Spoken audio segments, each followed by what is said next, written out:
So you want to use the god of Genjutsu, huh?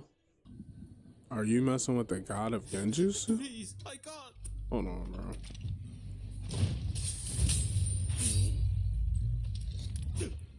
You want to do this? Don't do it. I'm telling you, don't do it. Stop. He's not learning.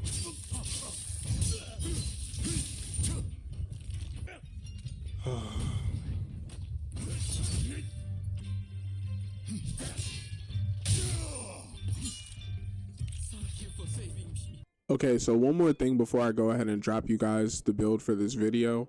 So it takes a lot to kind of make these characters. I'm not necessarily someone who considers themselves to have the most creative mind when it comes to this stuff. I don't really consider myself artistic.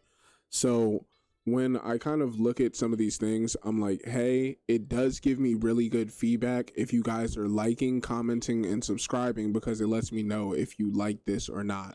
So please, before we do, if you guys are enjoying this video so far, just give me some love. Thank you. And now without further ado, let's get into the sword style. For the sake of the Itachi sword style, you want to do the mission with Shinsaku. Now, the reason why is because you're going to get him as an ally, and then from that point on, you can train with him, or I think you're going to get him anyways as long as you do some of the missions with him. I'm not necessarily sure on that, so don't quote me. This is just what I did to get it. So I would do this mission. After you do that, you're going to unlock his sword style. Now, the reason why his sword style is so important is because in his sword style, this R1 triangle move right here, the Blossom's Blizzard, that's like your Genjutsu. So they think they hit you. No, I caught you in a Genjutsu. I'm really over here. Okay.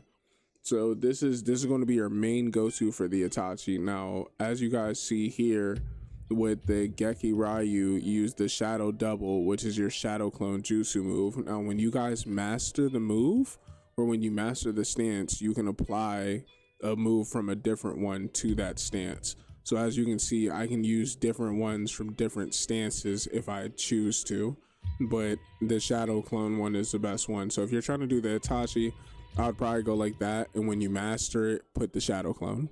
Okay, cool. As far as how do you get some of the things for the outfit, I'm gonna give you guys the sauce right now. So this mission right here, Test of Friendship, you're gonna get a cape from him after you complete the mission, and this is going to be the cape that quote unquote Itachi wears for this build. And then the other one is going to be this Veiled Edge mission right here in chapter 3. When you do this mission, you want to spare your twin, and after you spare your twin, you'll be given the all black outfit that Sasuke wears, that I have the Madara wearing, and same for this Itachi. So combine that with the cape and you will have the complete outfit. Without further ado, let's get into the stats. Much like the other two videos, this is going to be the exact same code. If it's completely grayed out like this means that there are no points applied to it. Now, if it is partially grayed out where you see like the orange on top, this means that it is partial points put to it, and I could go and I could max it if I wanted to. You see?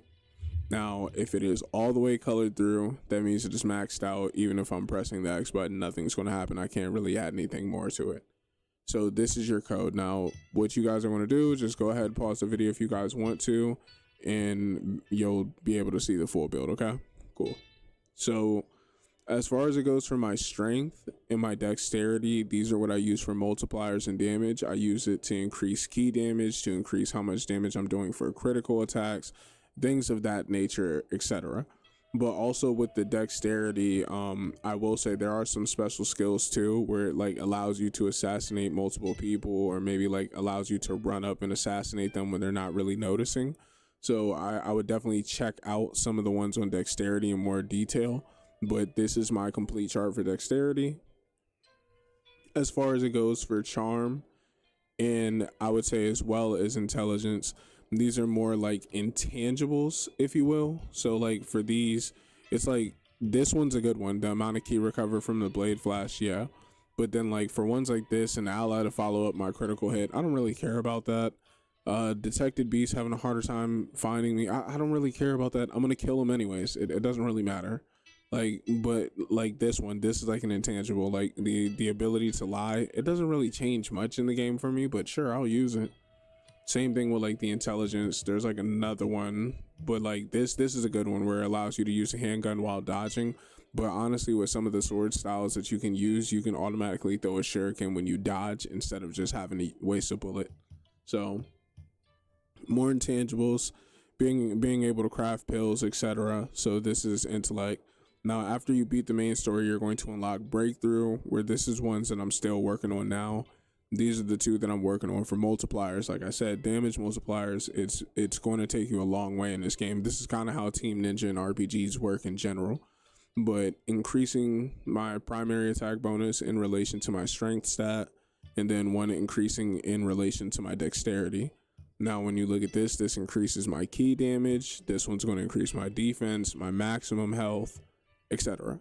So I would definitely say these are all partial, but they also take a lot to fill. Like the other ones max out at like 3 to 5, or some 1 to 2. These are maxing out at like 15. So it's going to take more. Let's get you guys the character code.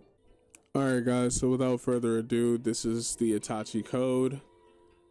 Of course, I'm going to zoom in or probably put some type of pop-up or something over the side so you guys don't see the rest of the codes. But now you guys have the Sasuke, you guys have the Itachi, you guys have the Madara.